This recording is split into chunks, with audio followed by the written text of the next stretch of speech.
സ്നേഹാവസ് ആണ്. നമ്മുടെ bicycle thieves എന്ന് പറയുന്ന പാഠത്തിൽ നിന്നും വളരെ ഷുവർ ആയിട്ട് ചോദിക്കാൻ പോകുന്ന ഒരു ക്വസ്റ്റ്യൻ ആണ് ഇതേ മുകളിൽ തന്നിട്ടുള്ളത്. അതായത് പോസ്റ്റർ തയ്യാറാക്കാൻ വേണ്ടിയിട്ടാണ് അല്ലെ. നിങ്ങളുടെ നാട്ടിൽ എന്ത് ചെയ്യുന്നുണ്ട്, ഒരു ഫിലിമോത്സവം നടക്കുകയാണ്. അവിടെ നമ്മൾ ബൈസിക്കിൾ തീവ്സ് എന്ന് പറയുന്ന നമ്മുടെ ഈ ഒരു ഫിലിം എന്ത് ചെയ്യാണ്, പ്രദർശിപ്പിക്കുകയാണ്. അപ്പൊ അതിനെ കുറിച്ചിട്ട് നിങ്ങൾ എന്താണ് എല്ലാവരും ഒന്ന് സ്വാഗതം ചെയ്തുകൊണ്ട് ഒരു പോസ്റ്റർ തയ്യാറാക്കണം. വെറുതെ ഒരു പോസ്റ്റർ തയ്യാറാക്കി വെച്ചിട്ട് കാര്യമുണ്ടോ? ഇല്ല, അതിനൊരു ഫോർമാറ്റും കാര്യങ്ങളൊക്കെ ഉണ്ട് അല്ലെ. അതാണ് നമ്മൾ പഠിക്കാൻ പോകുന്നത്. ഇത് വളരെ ഷുവർ ആയിട്ട് നമ്മുടെ എക്സാമിനൊക്കെ വരാൻ സാധ്യതയുള്ള ക്വസ്റ്റ്യൻ ആണ്. നിർബന്ധമായിട്ടും പഠിച്ചിട്ടുണ്ടാവണം കേട്ടോ. ഓക്കെ, നമ്മൾ ആദ്യം എന്ത് ചെയ്യുന്നു, ഒരു ബോക്സ് ഒക്കെ വരച്ചു കൊടുക്കുന്നു. അത് മസ്റ്റ് ആണല്ലോ ഹിന്ദിയിൽ അല്ലെ.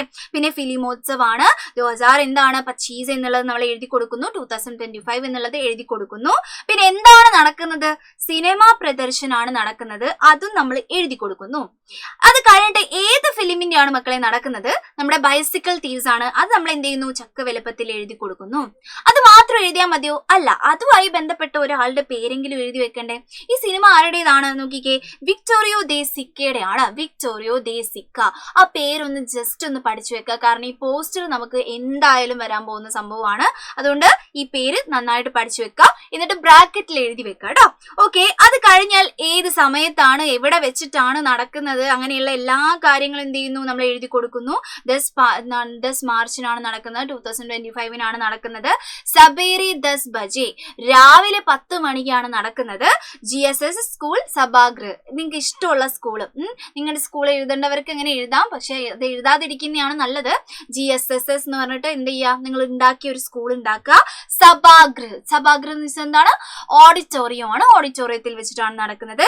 പിന്നെ എന്തിനാ പ്രദർശിപ്പിക്കുന്നത്, ഈ പോസ്റ്റർ എഴുതുന്നത് എല്ലാവരും സ്വാഗതം ചെയ്യാൻ വേണ്ടിയിട്ടല്ലേ. അപ്പം സബ്കാ സ്വാഗത് എന്നുള്ളത് വീണ്ടും ഒരു ചക്ക വലുപ്പത്തിൽ അങ്ങ് എഴുതി വെക്കുക. സബ്കാ സ്വാഗത് എന്ന് തന്നെ എഴുതുക. പിന്നെ ഏറ്റവും ഇമ്പോർട്ടന്റ് ആയിട്ടുള്ള ആൾ ആരാണ്, ഏത് ക്ലബ്ബാണോ ഈ പോസ്റ്റർ ഒട്ടിച്ചിട്ടുള്ളത് ആ ക്ലബിന്റെ പേര് നിർബന്ധമായിട്ടും എഴുതണം. ആരാണ്, നമ്മുടെ ഫിലിം ക്ലബ്ബ് ആയിക്കോട്ടെ അല്ലെങ്കിൽ ഹിന്ദി ക്ലബ്ബ് ആയിക്കോട്ടെ, നിങ്ങൾക്ക് ഇഷ്ടമുള്ളൊരു ക്ലബ്ബ് എഴുതി വെക്കുക കേട്ടോ. അപ്പൊ ഇതേപോലത്തെ പോസ്റ്റർ മാത്രമാണോ നമ്മുടെ ബൈസിക്കിൾ തീവ്സിൽ വന്നിട്ടുണ്ടായിരുന്നത്? അല്ല, ബൈസിക്കിൾ തീവ്സിൽ നമുക്ക് ഒരുപാട് വേറെയും കാര്യങ്ങൾ പഠിക്കാനുണ്ടായിരുന്നു. ബൈസിക്കിൾ തീവ്സിൽ മാത്രമല്ല, ഒരുപാട് പാഠങ്ങളിൽ ഒരുപാട് ഡയറി, ലെറ്റർ, ഇങ്ങനെയുള്ള എല്ലാ കാര്യങ്ങളും വരുന്നുണ്ട് അല്ലെ. അപ്പൊ ഇങ്ങനെ സോഴ്സ്, ഇതിനൊരു സോഴ്സ് വേണ്ടി നിങ്ങൾക്ക് ഈ നോട്ടുകൾ കിട്ടാൻ വേണ്ടിയിട്ട്, പെർഫെക്റ്റ് ആയിട്ട് പഠിക്കാൻ വേണ്ടിയിട്ട്. പിന്നെ ഇപ്പൊ കലോത്സവവും കാര്യങ്ങളൊക്കെയാണ് വരുന്നത് അല്ലെ. അപ്പൊ കലോത്സവത്തിനൊക്കെ ഒരുപാട് പോർഷൻസും കാര്യങ്ങളൊക്കെ നമുക്ക് നഷ്ടപ്പെടും. അപ്പൊ നിങ്ങൾ നന്നായിട്ട് ക്രിസ്മസ് എക്സാമിന് മാർക്ക് കിട്ടാൻ വേണ്ടിയിട്ട്, നിങ്ങളെ സഹായിക്കാൻ വേണ്ടിയിട്ട് ആണ് നമ്മുടെ യോധ ബാച്ച് ഉള്ളത്. അപ്പൊ ഇങ്ങനെയുള്ള പോർഷൻസ് കിട്ടിയില്ല, സോഴ്സ് ഒന്നും കിട്ടിയില്ല, ബുക്ക് കിട്ടിയില്ല, എന്താണ് നമുക്ക് നോട്ട്സ് കിട്ടിയില്ല എന്നുള്ള പരാതി ഒന്നും വേണ്ട. വേഗം എന്ത് ചെയ്യുക, എന്റെ മക്കള് യോധ ബാച്ചിൽ ചേരാ.